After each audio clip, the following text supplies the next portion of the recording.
This is what I was telling you. It says before they had the show, not since the Russians left. Going out. Yeah, I want to take a look at it. So we are seeing a peasant lady doing a little farming, or trying to do some farming, in land that is not so arable. That's exactly right. Oh, he's got Yes, I do. And the house that she seems to have there looks more like it looks more like a peasant village in Southeast Asia.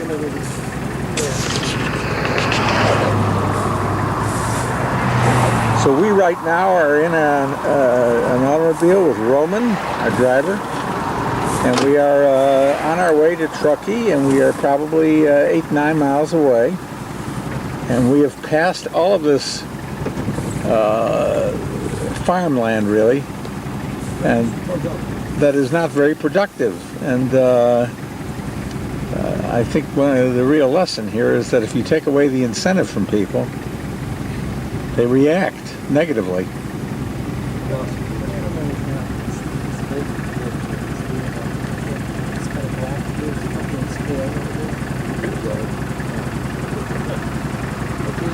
Yeah. We are just a few miles from Trakai, and we've just come from Vilnius. And we've checked in at our hotel, which is the Radisson, and it is the 6th of July, year 2001. And Anna is operating the camera, and Steve Ryder, who is, yeah, it's not nonsense. No. Okay. And Steve is Marion Ryder's daughter, his son. And so we are at the beginning of a 2-day trip. Yes, and the relationship between you and Stephen and me is We're that your mother and my father and Stephen's grandmother were brothers and sisters. correct. And We got that clear. We got that clear. yes.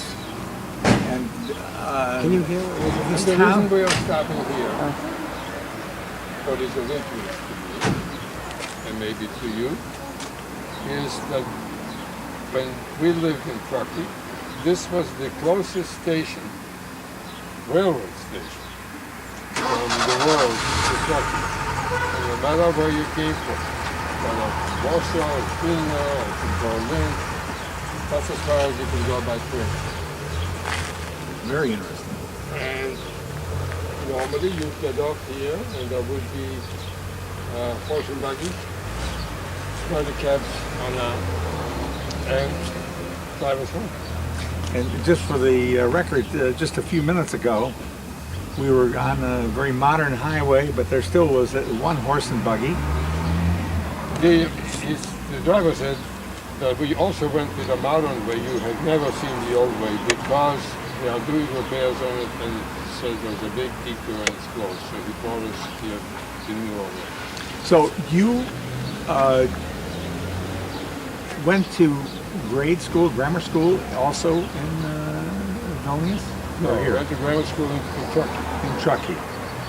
And how big were the classes? If you remember. I mean, I don't know, sometimes 7 kids, sometimes 12, So Reed was a country school. country school. And did your father was married 3 times, and you were the product of the third. Yeah. Did all of your half brothers and so on, did they all go to school and live, and were they all born in Trakai? They were born in Trakai, probably went to the little Jewish community school that we had in the early days. On the other hand, Cecil was 14 when he went to the United States. That was So chances are that's where his education ended. ended. Yeah. And I don't think that he went to Vilna to study, but because at the age of 14 or 13, he left. So, Well, how did he, when he left, do you know the circumstances under which he Yeah, left? Uncle Ben he brought him over. Uncle Ben went there first. I believe it was Uncle Ben, I'm not sure. Because they had no future. They were already established. They being the parents were The raised. parents were established, more or less established. Chances are the reason Uncle Ben went because he had nothing to do. He may have been baking bread for his. No, you're for thinking his- of Uncle Jaime there. You're talking about Behind me, Uncle Ben. okay. Yeah. I don't remember. This Yeah. is not clear. My Uncle Jaime. Chances are he was baking bread for Malka when she ran an inn, and then decided that had an opportunity, had a few dollars to send him up, which she would probably agree and anxious to get try to get to America. So, Malka operated an inn. How big an inn was it? How many? 5 rooms? 6 rooms? Less, maybe. Less, maybe. Yeah. So sort of like what we would call today a bed and breakfast. Yeah, bed and breakfast. She also cooked. The town was usually occupied by some kind of a army unit or some kind. She catered to the officers who came to eat out. When we were driving, you were talking about the Jewish ghetto. Was that in Vilnius No, or was that in Trakai? Or both? When I lived there was a period from the First World War to the Second World War where there was no ghetto anywhere. It was just Jewish center. It was a leftover. Jews flocked together and lived next door to each other, and they weren't rich, so they couldn't afford big houses. They weren't allowed to own property or land. So they all lived together. They all had professions: shoemakers, hat makers, tailors, barbers, butchers, and they all kind of came together. While the city was built, they weren't forced there. Did they own their We refer houses? to it as a ghetto was when the Nazis had confined them or took them out from all the other houses in all the countries and put them in there. That's when there was a close gate ghetto. And then they exported to the death camp. Malka, who had a lot of children, right? A lot of whom died. I don't know the details. He survived. At least this is what I heard. I don't know if it's accurate or not. She ran an inn, and also she had a fishing business. So Your father had a fishing business? my father leased the lakes from a nobleman who owned the lakes and employed a couple dozen people to fish for him year round. And in addition to this, they had a store, retail store, What would they sell there? herring and flour I and see, a sugar food store. and coffee and kerosene for the lamps and bread that she would bake in the morning and anything that Were they well-to-do? Hold on a second. We're near the center of Trakai, and the impression one gets, at least I get, is that this is a resort town. Lakes on all sides, beautiful. People walking and enjoying a summer day. It's in July. And somehow, even though I knew this was on a lake, I didn't expect this. I don't know why Anna turned around, but she did.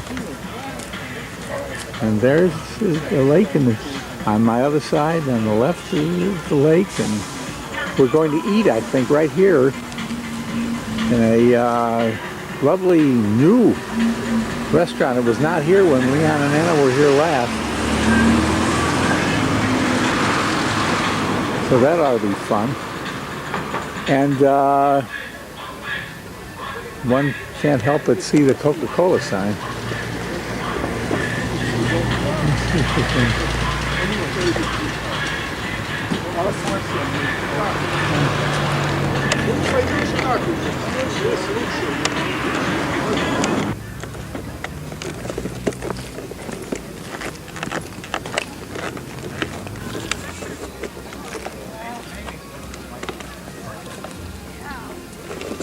charge you extra.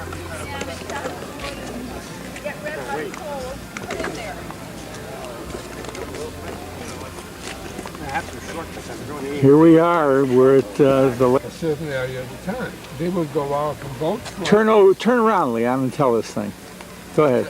Tell us. You know, that's. You don't need my face. Yes, we do. Yeah, I want your face. Come on, come on, come on. And get closer Maybe to the only Stephen. time we really want your face here, but okay.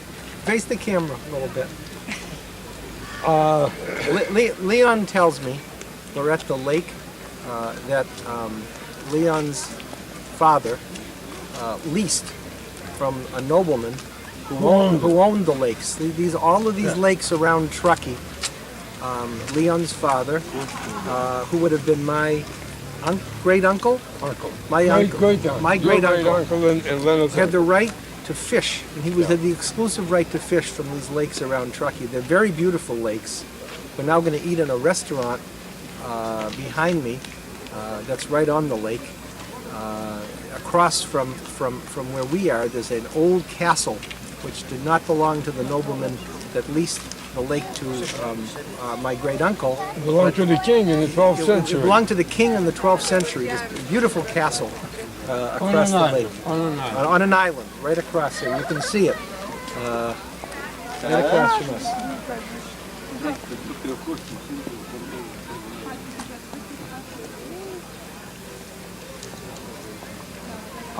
To explain to you how we fish. Okay. Are we ready? Yeah, Leon's gonna. Okay, we'll This picture on the lake that Leon's father leased absolutely is total a resort picture as one could imagine. This lake is big. I don't know how big it is, but it's very big.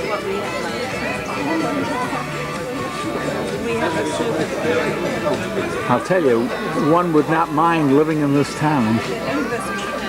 And you can really see why our grandparents loved it and settled here.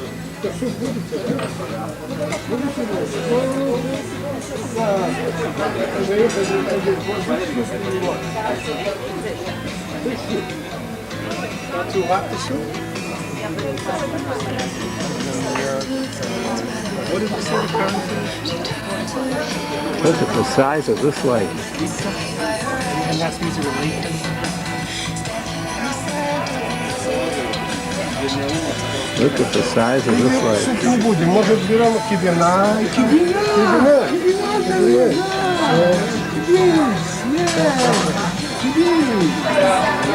And we are now on a sort of a barge in the water, which is turned into a restaurant.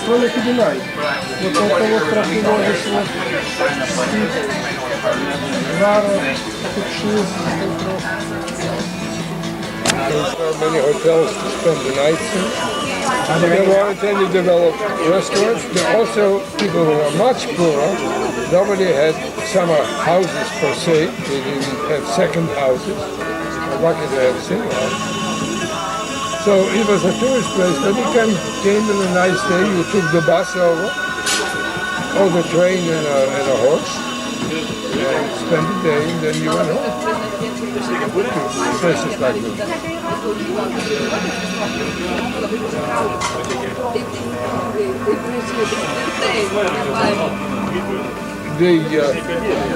I didn't know anybody who owned a sailboat because it was too expensive, but they had a club, a sail club.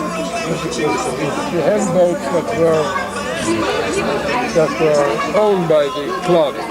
There was a club here? The club was, I will show it to you on another island around the So those are the very rich people. No, well, first of all, Jews were not allowed in the club. They were? Not allowed in the club. So those clubs were students mostly. Students? They were a country club. It was just a club to own a boat, and all pitching and buy a boat, and they would teach them to sail. And Poland at that time had great expectations of becoming a colonial power, just like France, and so they needed to have people who knew something about the sea. So Leon, at that time, when you left here, this was still under Poland? Yes. When did it Why become... is it so hard to difficult? I know, when did it become Lithuania? How did it become under the Lithuania? There was a country called Lithuania then too, but it was not here. It had a border about 8 or 9 miles away from here. And Poland and Lithuania were on very bad terms politically. So it was a border you never crossed. After the Russians moved in here, they occupied it first. When Hitler made a pact with Molotov. Yeah, I remember, 1939. Yeah, Russia occupied this and immediately gave this part of Poland to Lithuania. So it has remained ever since. Because Poland objected to the partitioning across the middle. And it remained that way after. However, it dates back to about 500 years ago when this was part of Lithuania.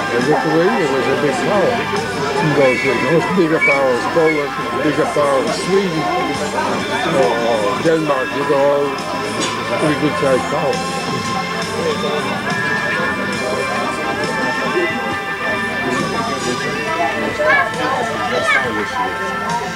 Don't use up all your film now.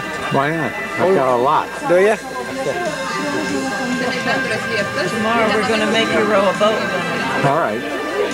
Rent boats and row around the lake. Leon can sail for us.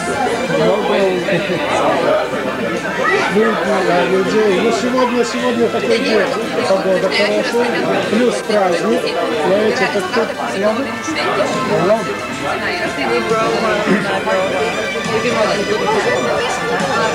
Hello, Roman. Hello. Hello. Roman is our guide, old friend of Leon. Roman, замечательный человек. Мне очень приятно слышать это. Спасибо. Когда в следующий раз Roman and Leon are speaking in Polish. That's Roman's principal tongue, is Polish. Even though we are in Lithuania here, there are a number of Polish people, Polish-speaking people, who live here. And there are some Russian, although most of them are in Vilnius, the capital, which is about 25 miles from here. How do you say it? Grandchild.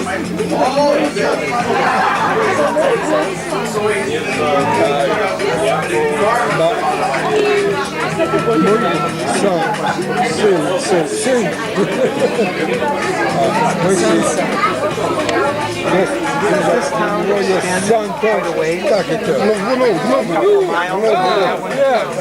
Когда он был, See, we'll go to the end of it. It's probably extended since then. Where's that little book? What I'm going to do is study that tonight.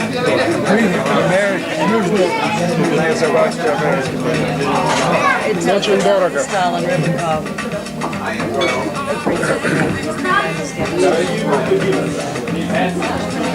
Very peaceful. Как нас, молодые люди, молодежь. If we were running this now, we would do very well with it, I think.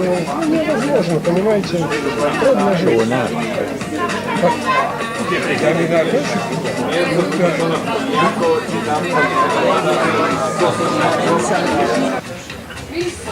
Five kilometers. Which would be 3 miles. On this lake? Right from here. What did they give you? I came in third. It's not bad. 35 participants.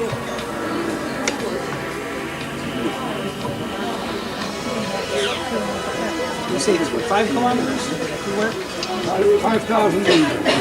If you don't like 5 kilometers, No, I put it 3 miles. 5,000 meters. Good. Put our clothes in our head with a belt and a little sandal. And we swim to the, to spend the day there. close them on the gas on the island. Close back on there. It was a nice day. That was a nice outing, yes, for us. So did Cecil actually, was he the instigator of moving to the United States? Absolutely. Yeah. He came to visit in 1937. Oh, the same year you came. 1936 or 1935. It's long ago. He and Sonia came. And here I was. Just big as life. Like me, I guess. And I think he kind of asked the question jokingly, how would you like to come to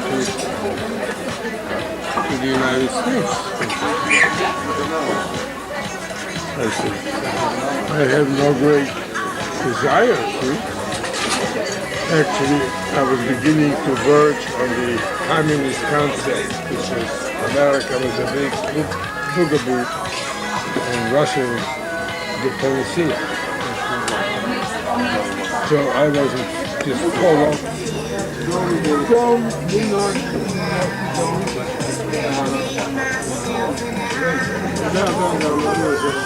You see all kinds of different boats here. And one of the interesting things is Leon talking to the driver, and Leon speaks Polish. I can't tell if it's good or bad, but it sounds like it's good to me.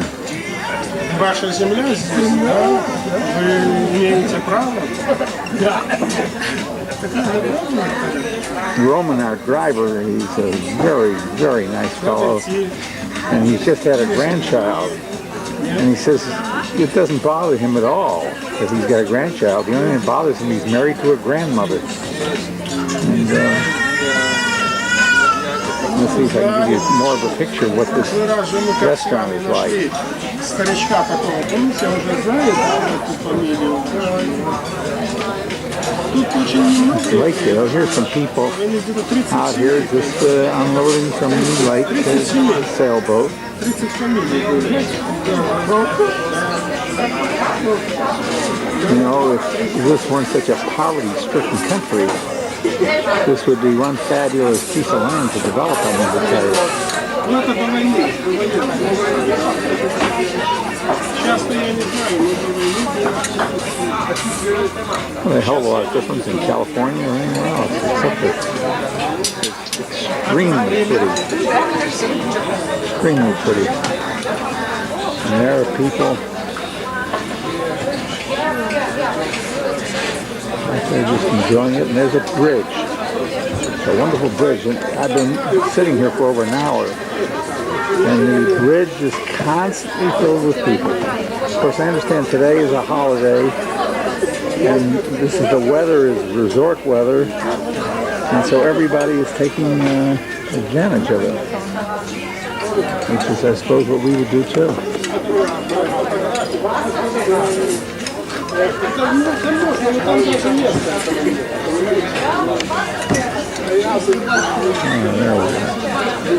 Just experimenting with the telephoto.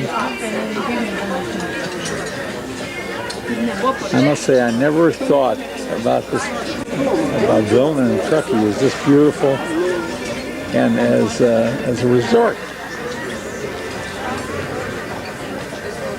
But there it is, and there's this castle out in the water, which is being restored. And every time Leon says he comes here, it's a little bit nicer, a little bit further along. And look at all the sailboats in the distance. It is wonderful. And here's some people coming up.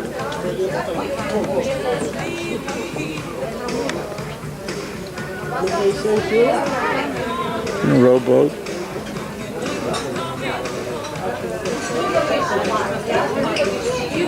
Not bad, not bad. We've gone out of the restaurant and we are just seeing the people parading by. There seems to be a never-ending group of people, all of them happy, summer frolics. Just unbelievable. And Leon's father had total control of the fishing rights for this lake.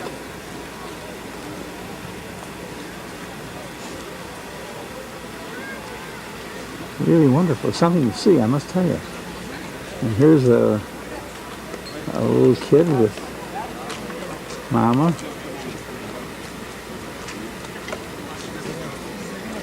Wonderful. There he is. Where is he? Right here. It's coming toward us. Okay, Leon is coming toward us now. And we are at the site of his family home in Trakai. And Across the street. you are now at the corner of the property. And I don't know if you can see it in this film, but on the other side of this grass, it's a lake. It's that same lake. And so their property went from the sidewalk here all the way to the lake. And there was nothing built here. You now see a good-sized building. Soviet era. Pardon? Soviet era building built by the Soviet regime. Oh, a Soviet era building. But right in front of that building was where Leon grew up. And it is very beautiful. And if you cross the street where Leon lived, if you cross the street, one thing you see a monument here that apparently was here when he was a little boy. And you can see lots of what they are, tourists really. And as you cross the street here, you can see the lake on the other side too. Not a bad place to live, I must tell you. Not bad at all. Except because of the political situation here, the economy is destroyed. I mean, nobody's making any money. I mean, you're not making any money. Here's our wonderful driver, Roman.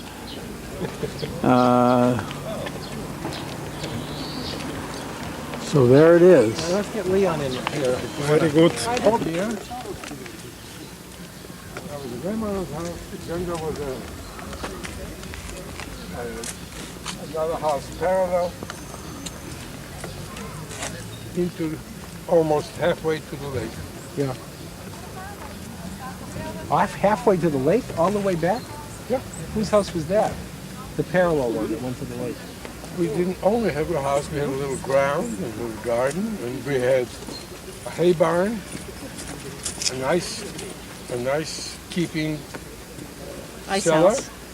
a cow barn, and a little garden. Well, where did you live? If the grandma Malka lived here. She lived here? She lived here. Well, where did you actually live? Here. Next to her. Little separate house. Oh, is it part of the same house? No, two houses Okay. and a gate in between them. So Well, the property was we need to get you saying that, or I'm gonna sing.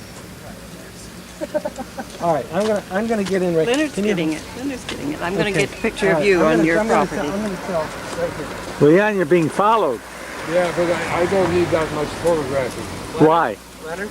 Yeah. Okay, I want you to take me here because I'm standing at the spot between the front of Malka's house, which was here, and Leon's house, which was over here, Well, more or less in perspective. pretty much here.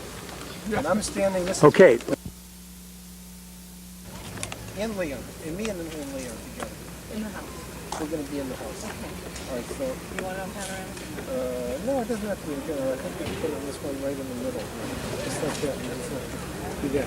Leon, come with me and stand here. I think Leon is getting camera shy. Where the houses were. Oh, that's a good shot. Right there. Wait a minute, let me take my hat off. Okay, get another one. Get your hat on. Very good. This is where the houses were. Leonard's taking a picture. Malka's. Watch it, Leonard. Somebody behind you. Malka's house. And Leon's house right next door.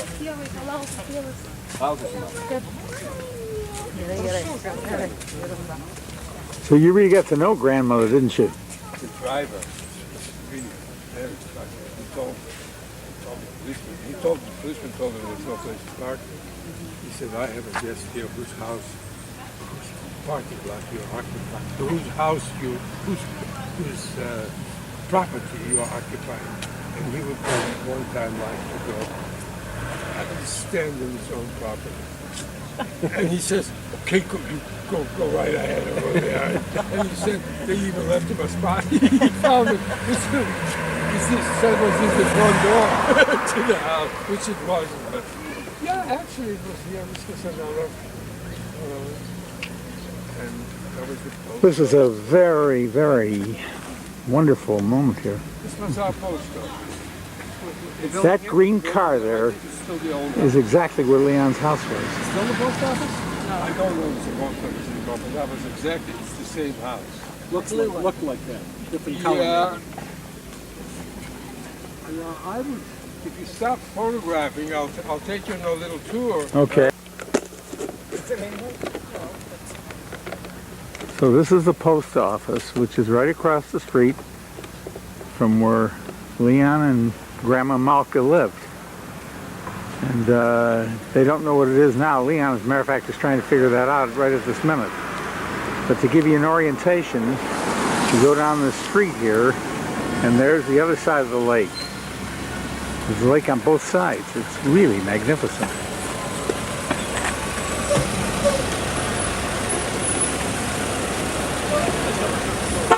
People are wondering, I guess, what the hell I'm doing here. So interested in this picture.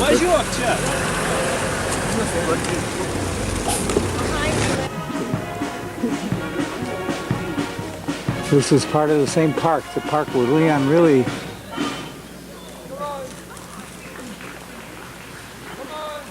No, Leonard's staying here.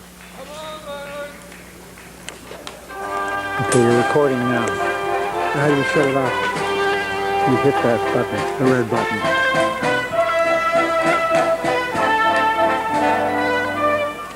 Get a good hunk of this. This is a Lithuanian national holiday that we happened into today. We're walking up the steps of where Leon used to like to play as a child at his playground up a hill. We're halfway up the hill, and we have a shot here of a playing field across the old castle walls where some kind of a military band is playing for this holiday. And I think Leon told us that field... And this field is where, as a child, there used to be tennis courts, Leon said, where they'd play tennis, and general people would hang around and enjoy holidays and so forth. Turn it up this way? Yeah. Yeah, no, it's still recording. Leonard, is this on or off? Huh? Is this on or off now? It's on. Here, if you want it off. Huh? You know, you're ruining things for posterity. Peter Kutz is going to get a copy too. God damn it, dance! There's no music. No music. The reason I wanted to bring you up here to give you an idea of what the whole day was about. That's the reason. This was the playground. And look at the stupid Lithuanians. Nobody's here. But when you were a kid, there were lots of people here, huh? No, I was still, but didn't have many people altogether. But it was...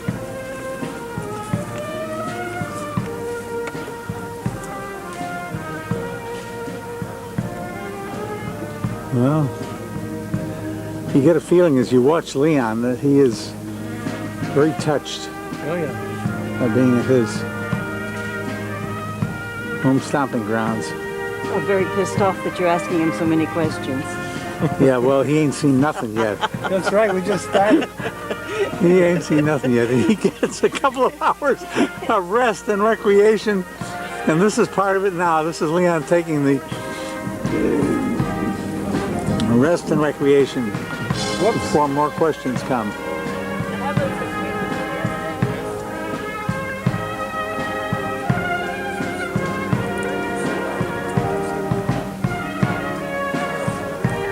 Okay, on top of this hill, you can see on one side the lake, and on the other side, this party.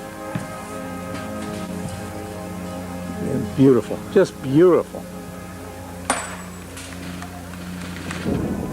Leon says that if he were a photographer, what he would do is to start here and go around slowly and give you a real feeling.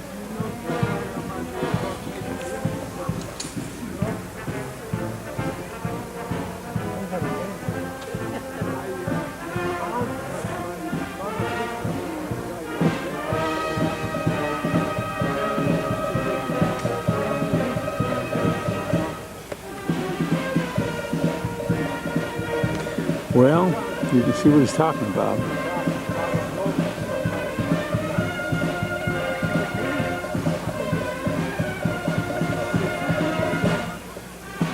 This is beautiful, folks.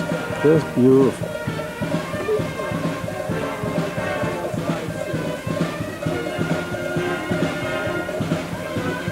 Just beautiful.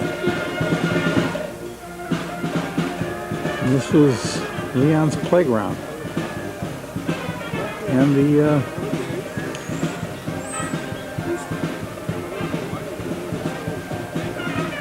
Malka Kutz family and the Shimon Kutz family.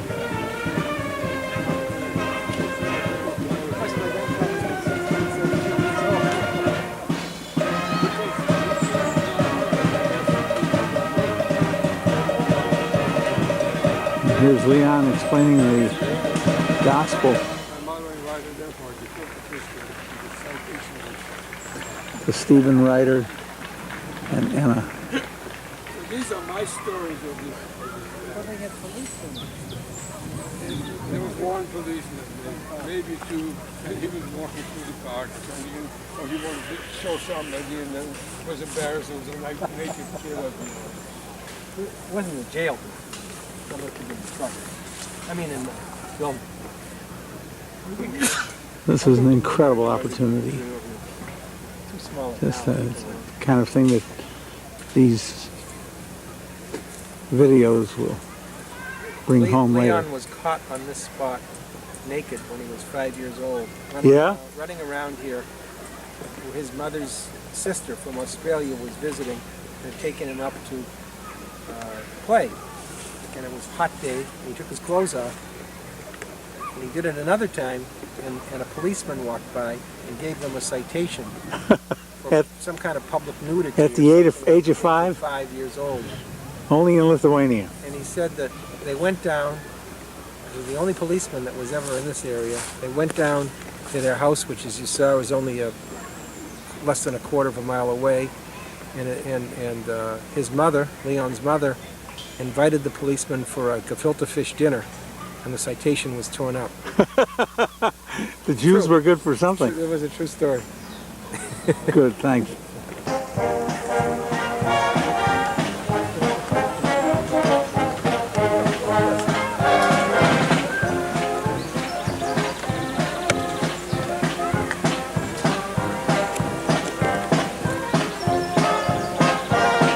Not bad for an 80-year-old man. We got good genes. 81 to be exact.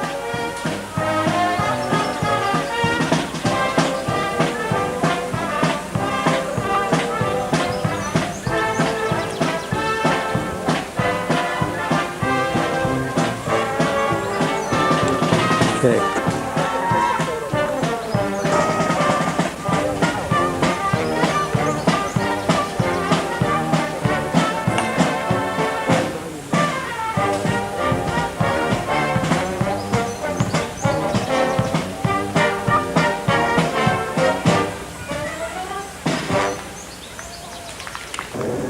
We're now at the synagogue where my grandfather and Leon's father were rabbis, not the rabbi of the synagogue, the rabbis. And here is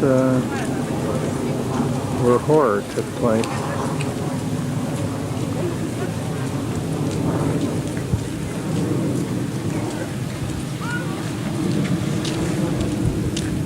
I don't know what they're saying, but I can tell you,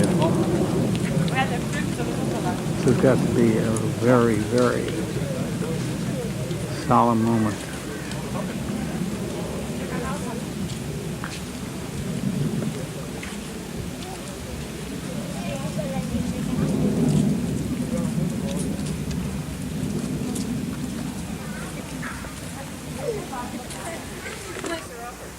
stand there. Don't move, Anna.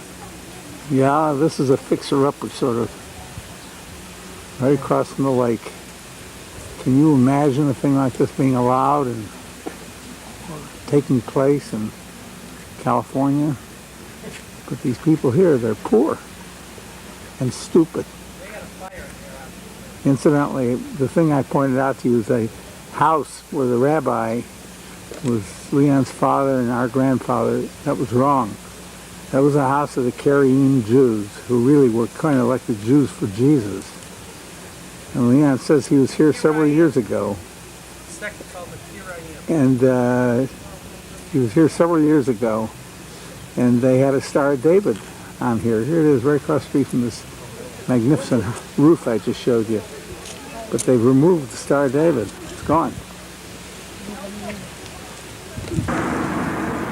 We are now probably 2 blocks or so from the family house, 3 maybe. And behind the structure that I am photographing here, and the one next to it, was the synagogue. The synagogue where my grandfather and Stephen's great-grandfather prayed, and where Leon's father was a rabbi. So was my grandfather. But talking about them being rabbis, they did not generally leave the synagogue, but they were, I think it's called a Shiva booker. Now, where I'm standing, right behind me is the lake. So this is a very beautiful, beautiful spot. And here's our car. And here you can see the lake. Here, there was the blood of 1,446 Jews spilled.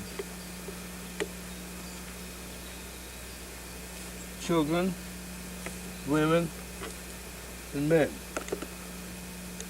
who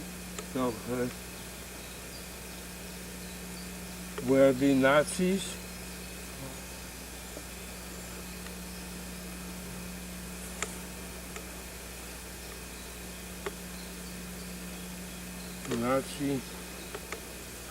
bandits, and they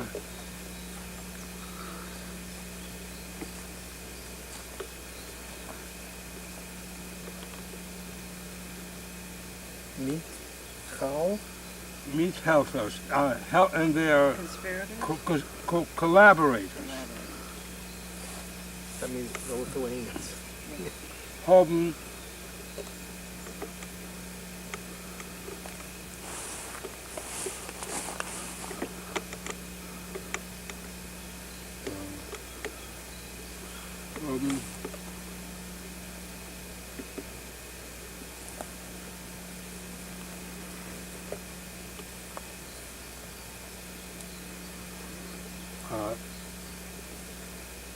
the 30th of September, 1941. Best I can do for you.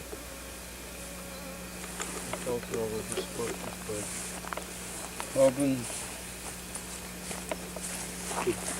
Listen, give us a Hebrew.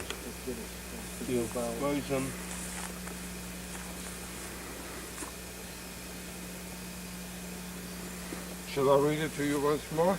Okay. Yeah.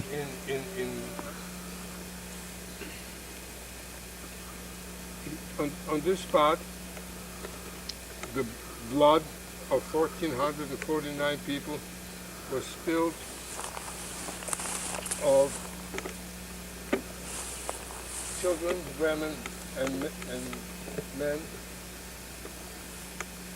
where the Nazis and their collaborators have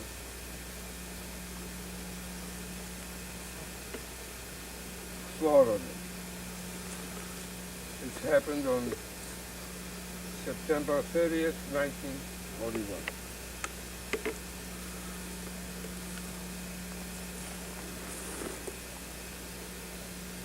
And this is, but it wasn't 300, it was 14. It must have been 1400. ones from other villages. It wasn't maybe just from, We had there weren't that many Jews. several 130 families that we did in 1400. There may have been more than 100.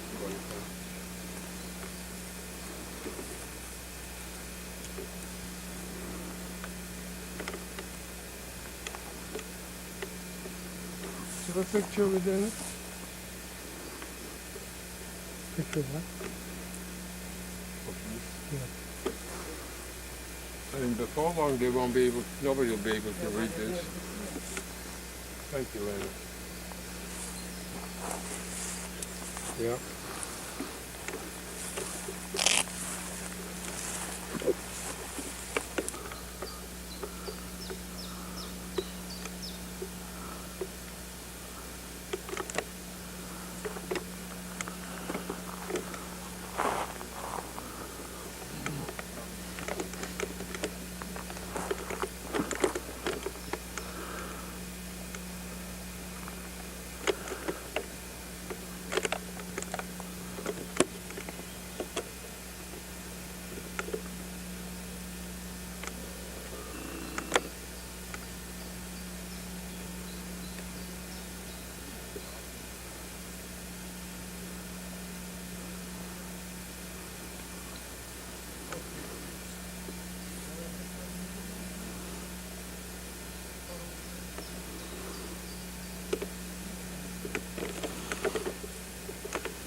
There isn't much to say, is there? No. Except this was the spot where 1,446 Jews died in this spot, just outside the town that Leon was born.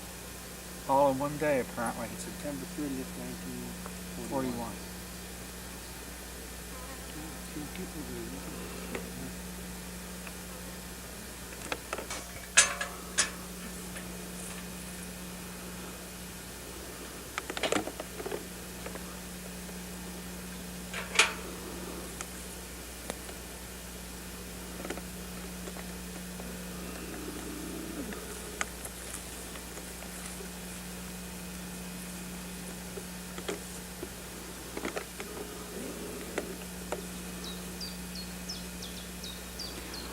There's not much to say.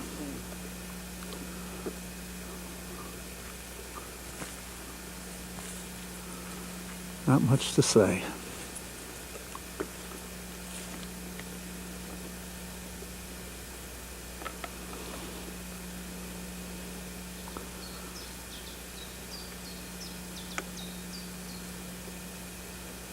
They had to dig their own grave.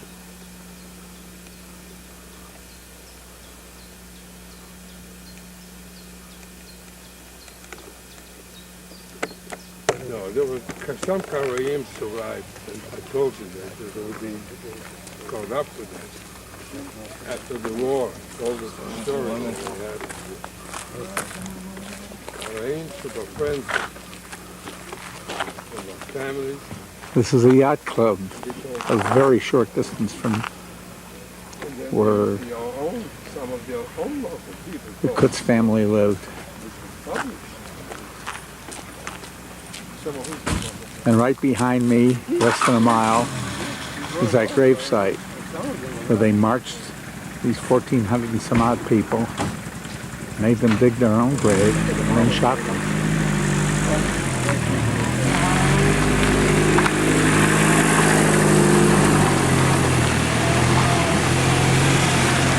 And that's the castle we were looking at.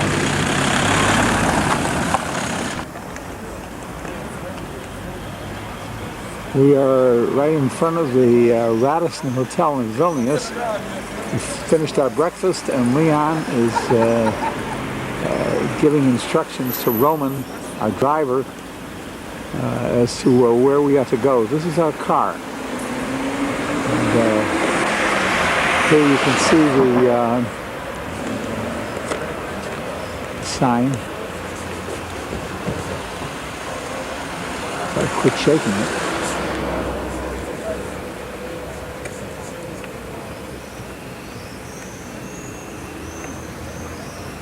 There we got it, I think, in focus. A beautiful hotel. Beautiful. I mean, it's got an old section, a new section. Apparently, if I understood what he told me, part of this was, this part was here when my mother lived here. Okay, here we go.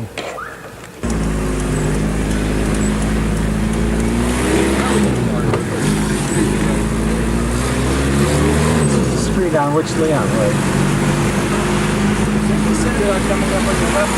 And the synagogue is on our left. You want to slow down for a minute, Roman? I don't know what I'm talking about. Вы сегодня не ужинаете в гостинице, а я вам покажу где. Там совсем недалеко от гостиницы. Есть очень хороший ресторан «Стиклей», «Локис». Там совсем рядом. That's my answer to please slow down. И вы туда сходите. You have an address for the Yeah. It says not the same. The restaurant. Oh.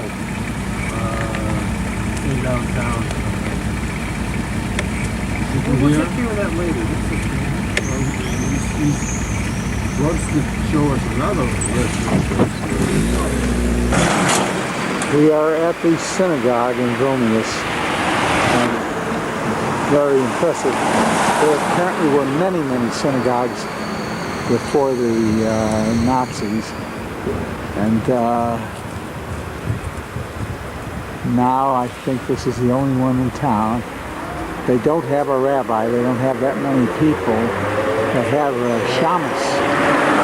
And we have to find out a little later from Leon what a shamus does and what he means. But if you talk to Leon talking in Yiddish, talked for quite a while, and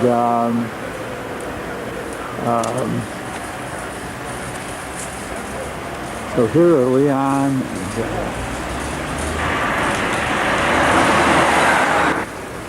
and Emma and Steve, and this is Saturday, which is Shabbos here. And we are coming back here tomorrow morning, and the shaman said that we could photograph the inside. On Shabbos you cannot do that. And Leon there is explaining to Stephen whatever. This is very effective, and we realize that there were tens of thousands. We're on the road now. Vilnius and Trakai, Saturday morning, and I tried to turn this thing on in time to catch a bunch of students hitchhiking, but I missed it. But the road itself is very beautiful, and certainly very modern.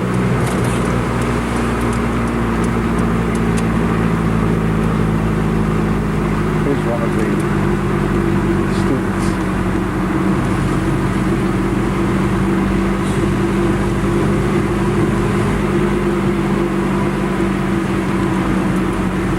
Very pretty road. And certainly not terribly busy.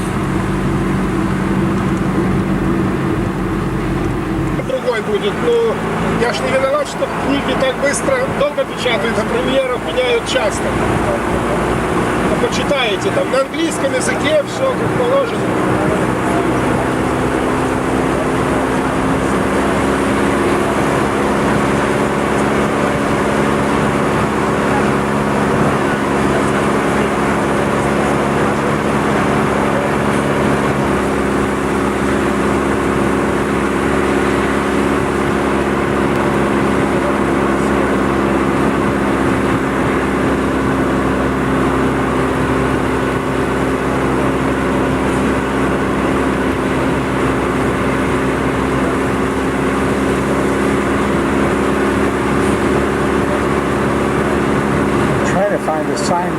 Trakai. Trakai. There's one. They're going so fast, it's almost impossible to see it.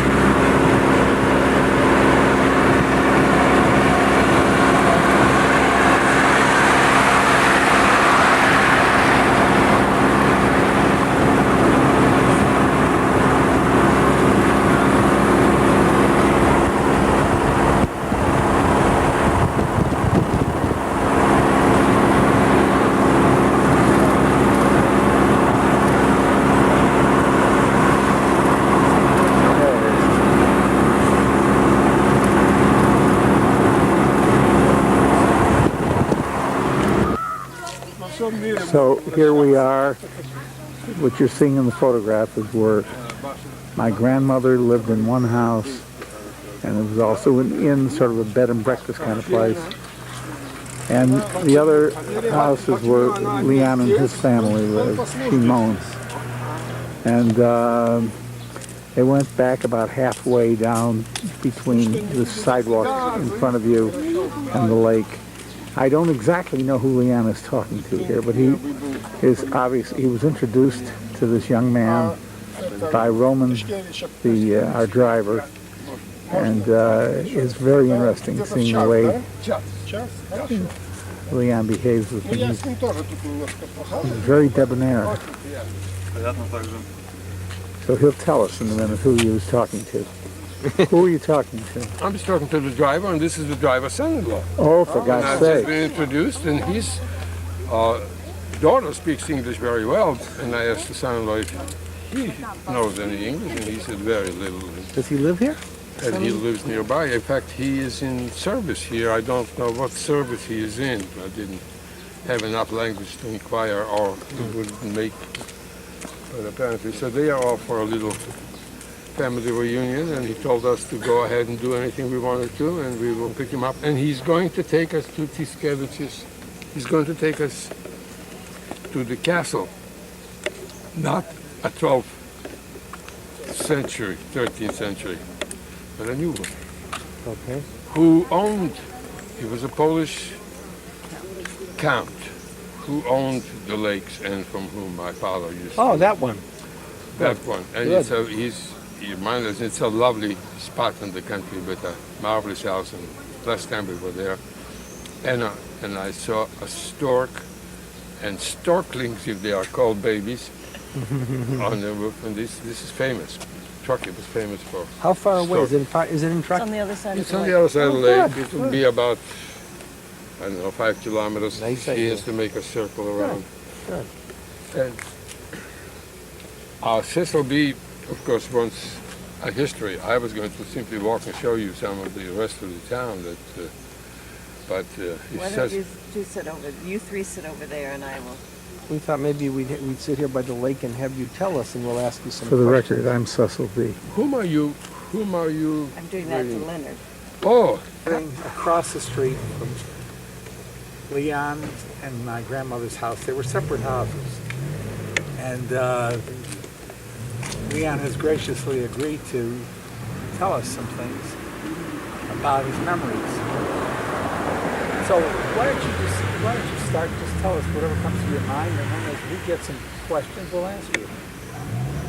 Is that okay?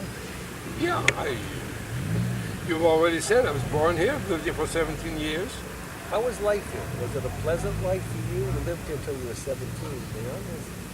Yeah, I think as a child it was paradise. We have a Jewish community, and everybody knew everybody else. The children particularly were very close together. We had Your brother and sister. No, I meant all the children in town. I see.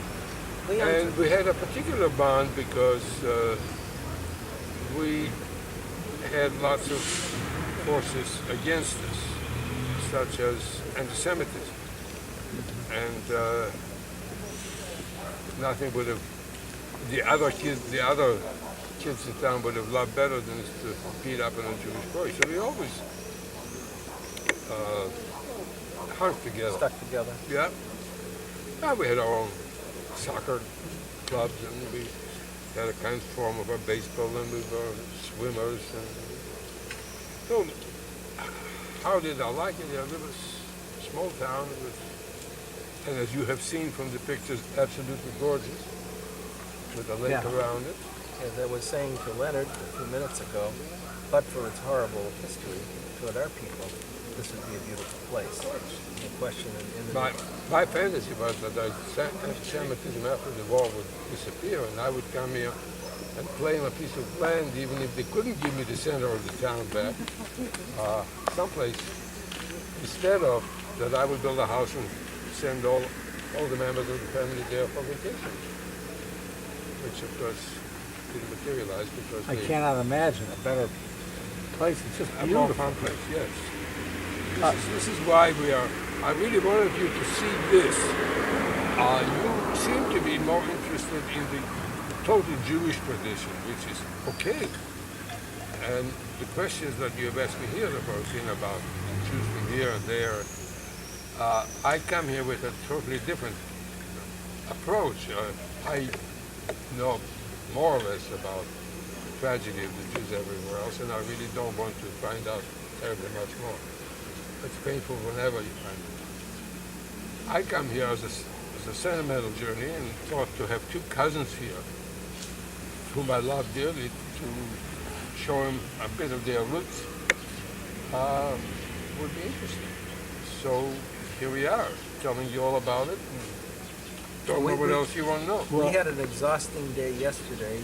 Some of it was recorded on film, and some of it will be, I guess, today after when we walk around town. But it was certainly an emotionally draining experience to go to the killing field in this, what again would have been a beautiful forest clearing, but to know that some 14, 60 of our compatriots were killed there, dug their own graves, killed, and all that remains is a very nice memorial, but that's Neglected. Neglected. Very difficult to find the location. Our driver, who knows the area fairly well, had to make several wrong turns to finally come upon it, because it's obvious that the people of the area could care less about this memorial. And the driver also said there used to be a sign pointing to it, and somebody, of course, in spite, had torn it down so that nobody would see it. And there's still, one of the things I found out yesterday is there still are some Jews in Vilnius, but none at all in Trakai. And the Jews have this little community, and they have apparently roughly 3,000 Jews, as I understand it, in Vilnius. They used to have 80,000. Is that accurate? I have no idea. I looked it up in a dictionary. That's what I heard. Yeah. Here, to the extent that you can remember the history of that house, how you got into it, your grandmother, our grandmother and grandfather, when did they come here? I know you told me before that you don't really know that much, but I have the vaguest idea. And no dates come into being. And Cecil never discussed or knew apparently when the family first came to us. I don't think he knew either. I think that there was our grandmother was a rather matriarchal woman, very good looking, and she married a very good looking man who was had credentials to be a rabbi. But I think the history, as I understand, goes that she really wanted to keep him as what we would call a toy boy, a handsome husband. So while he was studying, since he had since there already was a rabbi in this town, so he could practice, he was studying at home, studying the Torah at home, while she did the work. And many children. She ran on. This is your grandmother. This is the grandmother. Yeah, I'm talking about the history of, as I understood it to be. She had many activities. She had a store and she had an inn. What does she sell in the store? What kind of thing? Was it a general store? Grocery store. Normally grocery store. Uh-huh. And she would cook and bake and accommodate kind of bed and breakfast like people who stayed.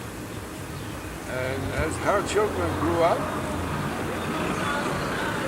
there was no expansion in this town, so they all emigrated one at a time.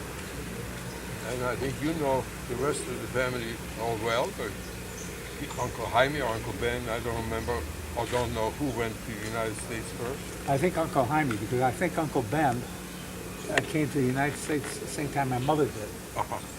So Very Uncle Jaime was instrumental, really, in bringing everybody over one at a time.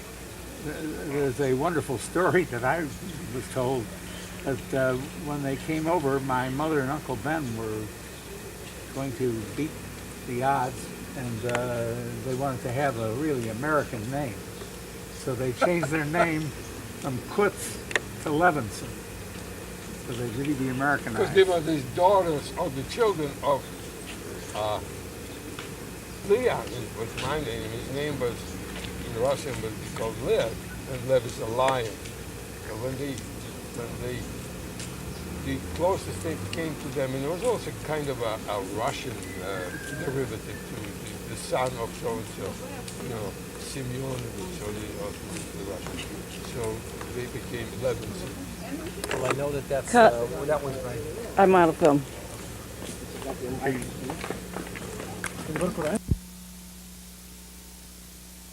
know that, although I never met her, that my mother's mother, Sophie, was a Levinson. Her name was Levinson. I never quite understood. I would guess that she came over at the same time or slightly after, and she too wanted to be Americanized. Okay. So around the same time as Uncle Jaime.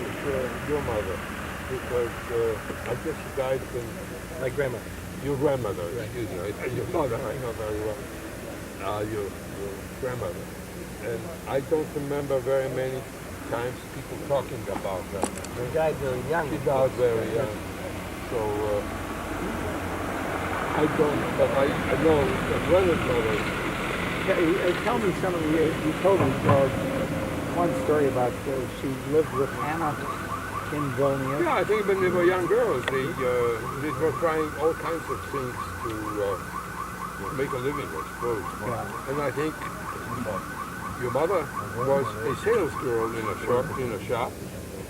In Vilnius. In Vilnius, and I think that was Rena, and her sister Hannah was a seamstress in a shop that made dresses. And they lived together in an apartment, of which I showed you last night. It was right in the heart of the city. Of course, after your mother left, Hannah remained in she married and had a child. Did she come back to Trakai or stay in Vilnius? Stay in Vilnius. She would come here for holidays only. But when I would come for the Vilnius, I would visit her.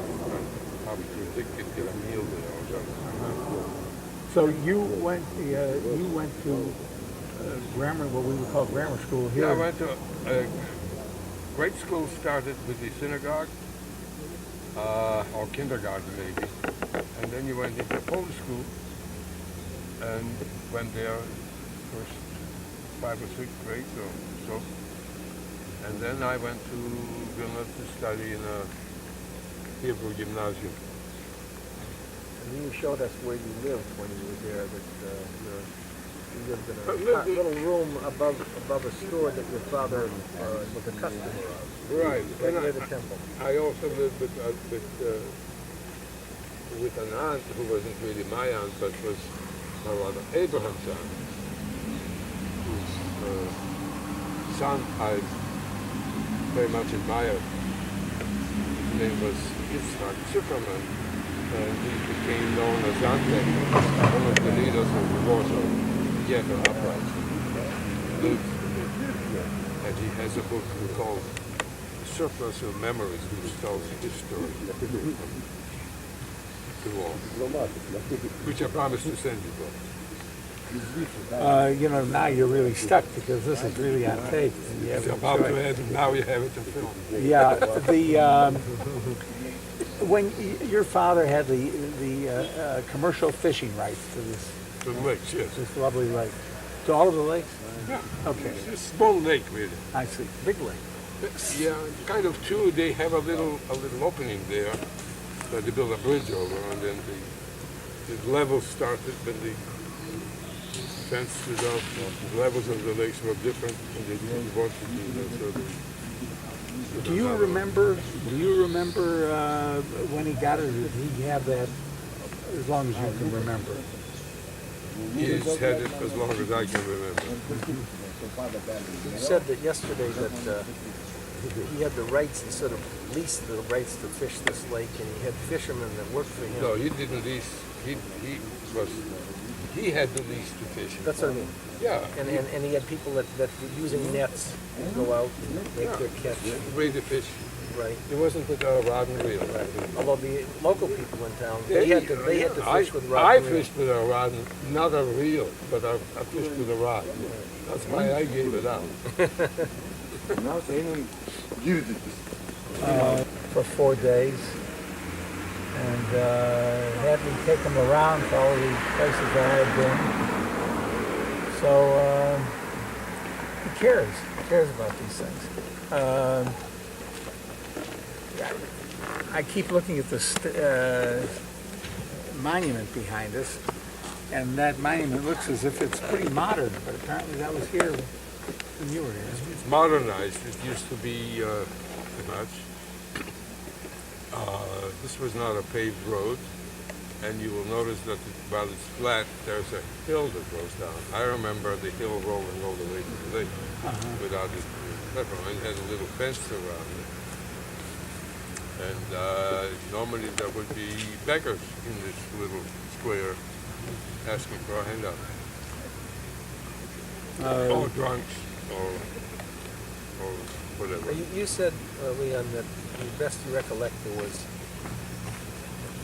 fewer than 200 Jewish families, something like 180 or 170. Oh yeah, I'd say about 150, 100. All of them. Well, look here, we saw the plaque, they all killed. All We're of them talking were about killed, 1,400. 1,400 some people. So you they were may all have been killed even in more than 200 families.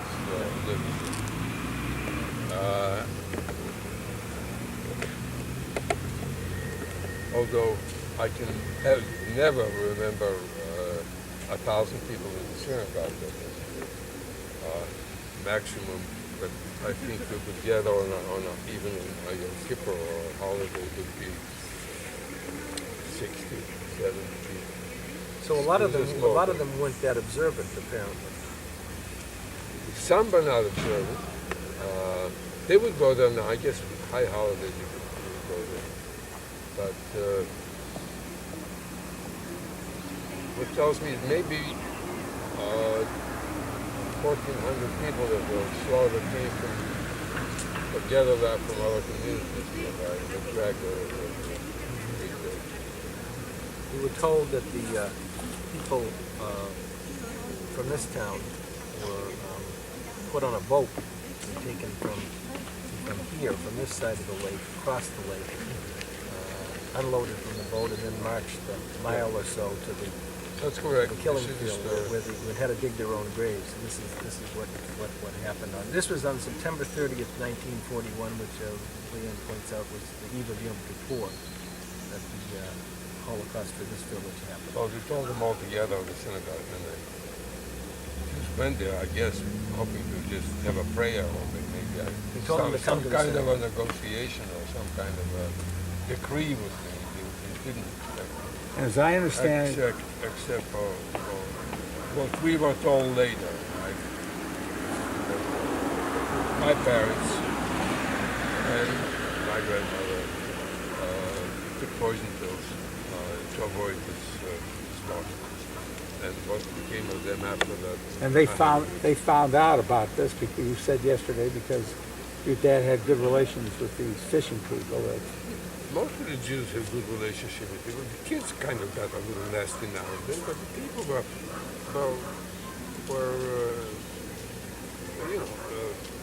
tolerant anti-Semites. We had a store, father employed people. Sometimes they would have to buy on credit, and they were extended, so they were decent in a sense. And perhaps we had closer friends, Gentiles in town. I think my mother was a great cook. She would invite down some of them over with me.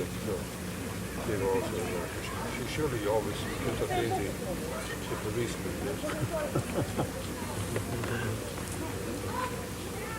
Leon, I don't know if you'd like to tell us the story, but you took us up to this beautiful hill yesterday that you and your friends used to like to roll down, and mentioned that you were caught by a policeman when you were about 5 years old. Well, I guess to put it into a bit of humor, it was my first arrest. I was arrested when I was probably 2 or 3 years old, and I was stark naked. And how the circumstances were that my aunt, my mother's sister, maybe sister, was visiting, and to take me out of my mother's busy schedule, took me to the park and told me to take off my clothes and sit in the sun so that I would get a good, healthy suntan.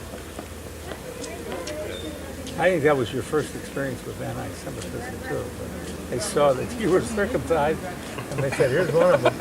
A great possibility. Anyway, the policeman didn't know the woman, and I think he kind of remembered me, so he cited her. But I saw him for dinner that night in the house, so I guess the citation was dismissed. Did the children, by and large, did they like grandmother? Grandmother was very standoffish with everybody. And there weren't very many children by the time I was the last one. There was Sister Ray had 2 children at the time. I think we were more a pain in the neck to her than anything else. But she treated us well when we encountered. She would take us to her garden where she would bread in the summer. We were allowed to eat all the apples that we found on the ground. Is that right here, this garden that you're talking about? Nearby, around the lake someplace, or maybe a couple of kilometers away, walking distance around the lake. This was like a little apple orchard of some kind. It's a private little orchard. It's like in your backyard. Your mother would take them, and your grandmother would take these apples and they would sell them in the store. She would sell them she would either sell them in our store, the money we got for the apples went to her. Or she sold them in her front yard, like all the other peasants who come up with fresh strawberries. That's when she would bring the apples, and the visitors would buy one at a time or so. Was your family considered very well-to-do here in town? My family was considered very well-to-do. For this time? But if you listen to my father, we never had money. And you mean your father at the time you were living? At the time I was living. Yeah. Well, I don't think he had money. He was just, I think he eked out a living. And I wouldn't be surprised if Cecil hadn't sent him money throughout my existence since he started earning money a little bit at a time. So we were kind of, but we were better off than a lot of other people. So we were. And even to this day, it's apparent as we've walked around here that aside from the very ugly Soviet area apartment buildings and so forth, which are pretty bad looking, that there's a lot of the traditional houses that people lived in, the average resident of the town were pretty dilapidated. They look pretty bad, and there's a lot of poverty then and now in this area. These are people that have never advanced during over the decades, over the centuries. One of the interesting stories that you were telling us yesterday was that there was a sect of Jews called the Karaim who Well, first of all, they were spared by Hitler. He was told that they were. There's a sect that calls themselves, they have the right in Hebrew, have a Torah. Then when the story came out, he spared them. He said they were not Jews. And besides, he would like to leave some semblance as a museum of what the Jews might have been or could have been. So he would, because they were such a small number, spared them. But in this town, this was really their center, world center. They are not a big sect to start with.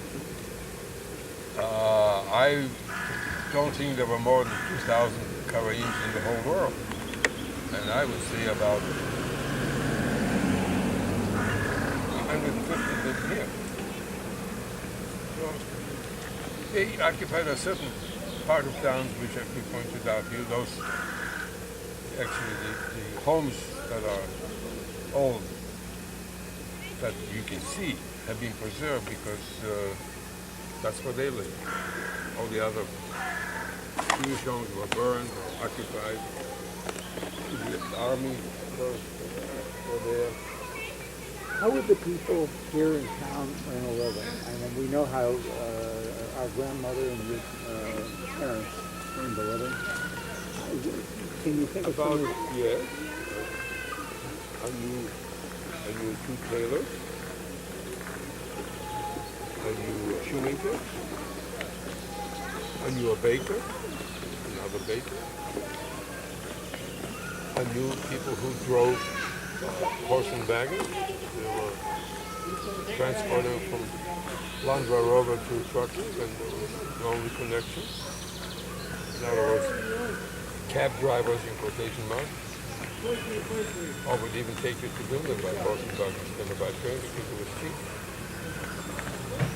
When we were here yesterday, there's no American resort town that could have been more busy than the Trakai. It was a combination, number one, a holiday, and number two, beautiful summer day, And the old king's birthday. is that right? So, one of the things you said was that the number of people that were there yesterday was many, many, many times the number of people that would come down for resort and holiday. We wouldn't have that many people come throughout the whole year to visit, as we had yesterday during the one day. But obviously you would come by dribs and drabs. 2 people, 5 people, 10 people, you see them as tourists. Can you think of anything that we didn't ask that maybe would be interesting? You can comment. I think the photographs speak for themselves other than the family stories. This is the town. Oh, I had a question to ask though, about the house itself, since it doesn't actually exist as a site. I know You it won't was, just know about the house look. you know what it was like inside. Look at the front of this house. Not the front, the side. Right. This is 2 stories. Right, you had one story. The both stories. Visualize the roof level. Take it okay? Turn it around. So this faces it. This faces it. This is the side. Okay. Now put 2 of them together, next to each other with a gate in between. Okay? Yeah. That's it. Okay. So the front was, instead of having 1 window as they see here, would have 2 or, it may have been a little wider. Okay. Would have 3 windows, and the center was a door. The door was the entrance to the store. Yeah. If you want to get into the house without the store, you went through the gate, and there was a side, just like this, a side door over there on the other side. What about the inside of the house? There was wood. bedrooms. That was 2 bedrooms, or like it was your parents had a bedroom, you had a room. Did you share a room with anyone? Or? I guess when I was little, I slept. We had 1 bedroom. For the whole family. When I was alive, we had 1 bedroom. Okay. in the house for the store, Right. where my parents. Yeah. Grandmother lived in the other house.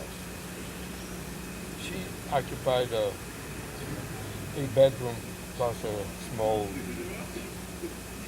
kitchenette. In her house, there were 3 bedrooms, in addition to what she had. Big And house. there was no kitchen, there was no hallway, there was no dining room, they were all bedrooms. So where did she cook? She had a little Primus stove that she cooked on. It wasn't But she didn't bake, and she most of the time ate with a but in your house, you got a kitchen. There was kitchen to produce food, but not only for the family, but to sell food. We put it all together. Bread, pastry. You owned the property and grandmother owned the property? No, my father owned the property. Your father owned the property. Yeah.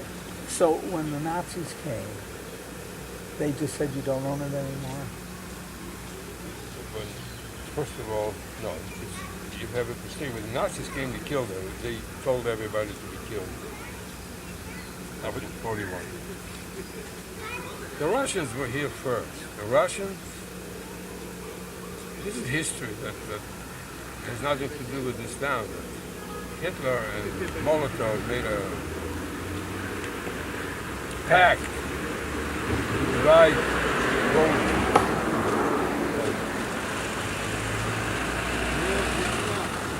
And the Russians are very probably may not have wanted to do it, but of course they were not opposed to it. So that would be a buffer zone between the Germans and themselves. Why should they take part of Poland? Exactly. And this is what happened. The Russians came here first. So when they came, did they take your property away from you? I don't know, but I Because can Leon tell you left I've 2 years explained it. I explained it to you that we got a letter from my father saying that he lives in the same house, but it's not his anymore because they appropriated it, and I guess he paid rent. He also, the store was not his. He worked for his own account. He belonged to an organization that owned grocery stores. This was the assistant, and he worked for them. But in the other days, he said he was treated extremely well, and he was valuable. He thought he was valuable to or they thought he was valuable to the system. The Russians. The Russians. And he was left be. Okay, so now, I don't know if you know this, but is this property owned by the government or private, in your opinion? I have a feeling if it is owned by the government, they sold it to somebody who built a house here. I have no idea I see. who owns this property. This is supposed to be a democratic country, and Well, wouldn't you have, this is just, wouldn't you have suing rights, so to speak? I wouldn't stay. Yeah, I wouldn't stay. yeah. But when I first came here the first time, which is quite some time ago, about 15 years ago, the Russians, Lithuania was part of the Russian system. I started making inquiries, and they got a little frightened that I might do something, and I was beginning to be afraid of I'd be stoned here before I got out. So I stopped asking questions about it. As far as I'm concerned, My fantasy was to build a house someplace here and have the family come. is there anything else that you want to talk about that we haven't talked about? I mean, this is the kind of thing that I would like to think our children and our children's children will, I'm going to make copies, lots of copies. There's my collection. We're at the corner, perhaps 250 feet from where we did this interview a minute ago with Leon. And we are now looking at the house of Nuta. Nuta was married to Leon's half-brother, the son of the middle wife of Shimon. Shimon incidentally had 3 wives because of death. The first one had several children with Shimon, Cecil being the eldest, and Ray, who married a fellow by the name of Saunders and lived in Virginia, and Sonia and Rose, who lived in New York, and the children of Shimon's second wife were Beryl and of Rome, and the children of the third were Leon and another sister who died, I think, before Leon was born. I'm going to try and get Leon to tell me something. Leon? I'm going to ask Leon if he can tell me some things about Rome. And am I correct, Leon, that Rome had a great deal to do with the Israeli nuclear program? Or is that something that we don't talk about? It is something that I understand, but I don't know any details and can't give you any details about it. Okay. We're at the site of what? We're inside of an approximate site of where a grandmother would have had her apple orchard that everybody talks about. She didn't own it. It was a house that would have a garden that went to the lake. Which, how many apple trees do you visualize here? 50? About. She would lease that from the people who owned it, watch for the apples, pick them, take them home, sell them. So, but this is about the distance, maybe another 40 steps there, but And it was included this open area. no. It wasn't anything like that. But I mean, this was part of the property. Was it? It was the field of apple trees that we're looking at right now? Not necessarily this spot. You could have been there. Or you could have been this orchard, this guy. You see? But I'm trying to for you to visualize a piece of property that looked different. There were apple trees. So what did you do? Did you get into mischief in the apple orchard? Well, when I ate the picked ones, when I ate the ones that fell on the ground, it was okay. But now and then, I would see a beautiful apple on the tree, and I pick it and eat it, thinking she's not watching. She had a memory of where every apple was on the tree, and she would go by and scold. Why did you eat this? This was a good apple. This is the one that needed to be picked, and you ate it. And I said, no, I didn't. And she said, don't tell me you didn't. I know there was one here. I know every apple on the tree. Good story. Good, are you photographing him? He's breathing you. I'm trying. He's the young one. He's learning to fly. There are 2 young ones. I think the ferrets are in there. These are storks. So what is this? What? These are the ones that brought Leon into the world. They carried him in a little basket. One for Leon and one for Leonard. One for Leon and one for Leonard. So tell us about this. Say, Is this the, what is this house? that's a farmhouse. We're going to look at the kids that we're going to walk with. He can't drive anymore. This was built in 1806. This is part of the house. This part of Probably Castle the Drive. caretaker or something like that. Child.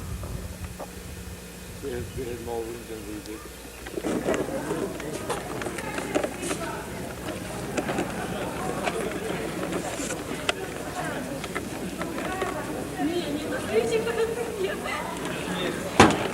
We are riding down looking for a shopping center, and we just ran into a wedding. And so as long as we stopped, I thought I'd take a few pictures of this wedding. Get a feeling what these people look like. Let's see if we can find the bride. There she is. Turn around, honey. Turn around. Turn around. And there's our driver directing Anna.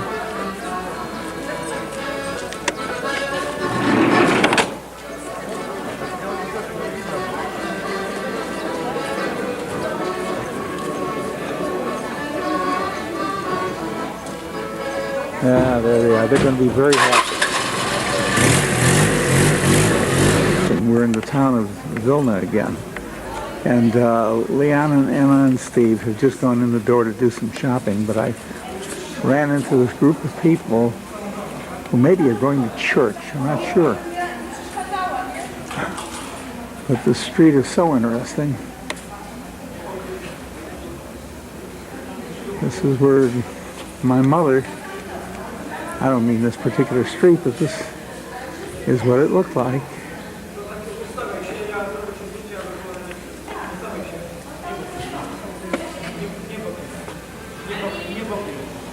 And we're panning back to where the wedding is.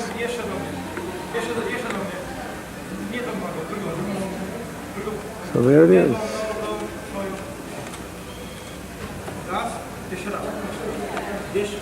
Right beyond this picture here is where the wedding is taking place. We've just finished an incredible lunch at a wonderful, wonderful Vilna restaurant.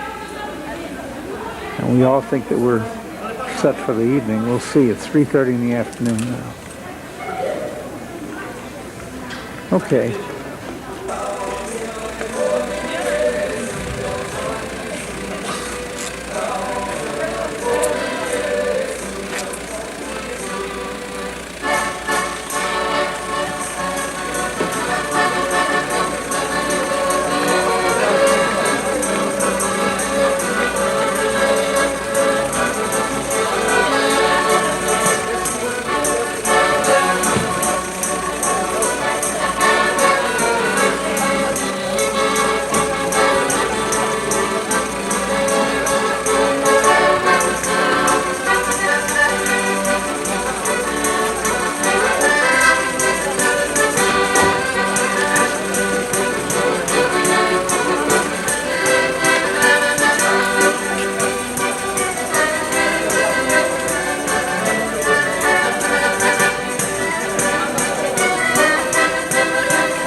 Lithuania uberalis.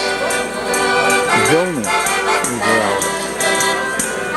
New children shall come.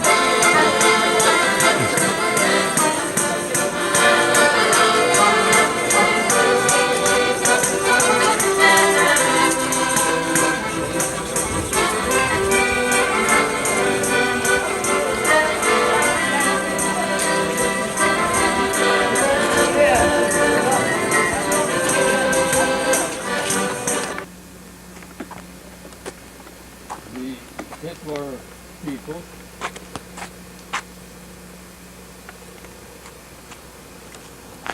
occupied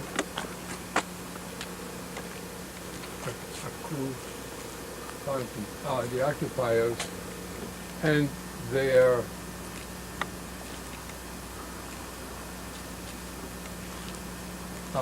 helpers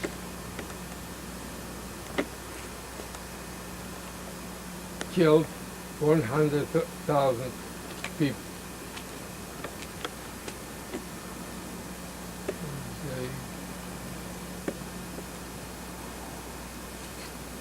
They killed 100,000 people, and 70,000 were Jews.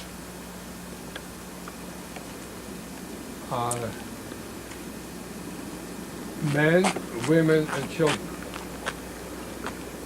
The rest of it is translated in Hebrew, but the story is the same. Oh, what is the top Yiddish and the bottom Hebrew or something? Right, this is Yiddish and this is Hebrew. That's it. That's it. Yeah, we just got it.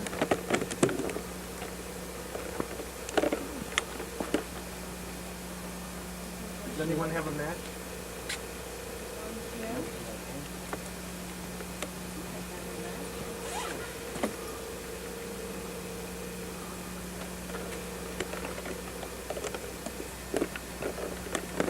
Can you read this one to us?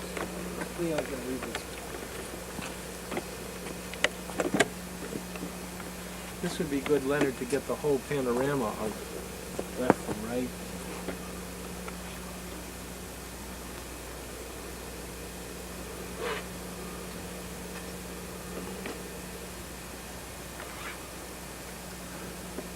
They killed 100 Jews a day here for 3 years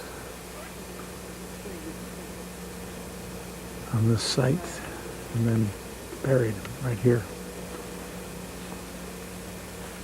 I'll read it to you now. Okay. In the memory forever to the 70,000 Jews from Vilna and the environment, whom the Nazis and their helpers have killed and burned here in Panar in the year 1941 to 1944.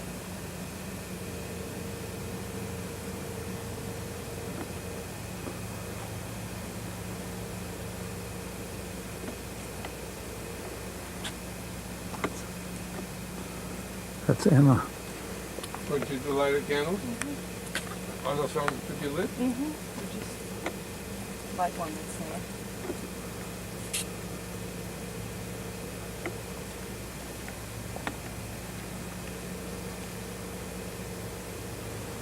They're lighting a candle. I wish I knew. Well, Steve or Leon, would you explain to me what the candle lighting is? What it's... You light a candle on Shabbat evening, you light a candle of anniversary, you light a candle in memory. And that's what this It's an is. old tradition in all religions to light the candle in memory of... By Nazi executors in their Want to read it again? eternal memory of the 70,000 Jews of Vilnius and its environs who were murdered and burned here in Panerai by Nazi executors and their accomplices.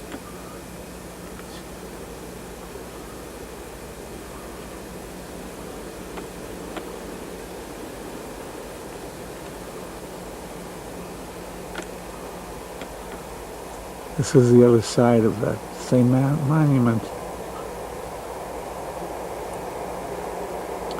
And these are candles.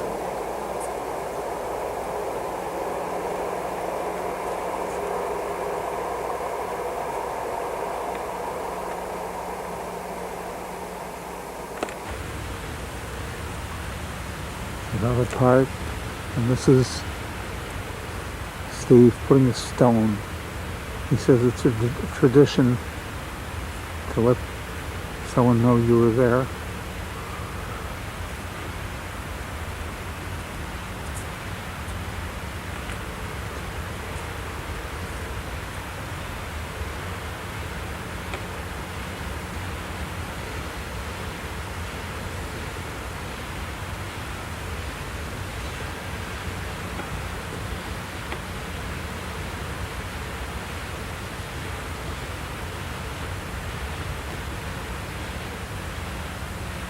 This is a museum of tolerance, but it's closed today.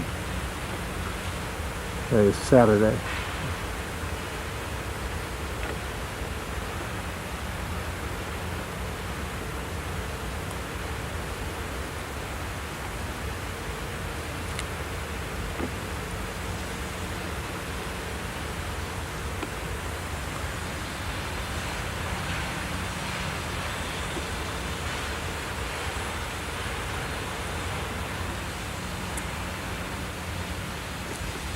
Fortunately, Leonard, I'm still alive. Yeah, so am I.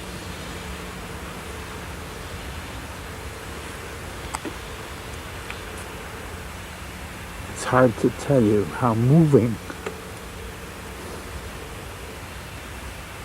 this experience is. You asked me earlier what is significance, Leonard, of the lighting of the candles. You see the statue below, that's a menorah. What do you do with a menorah? You light it. There we go. You figured it out.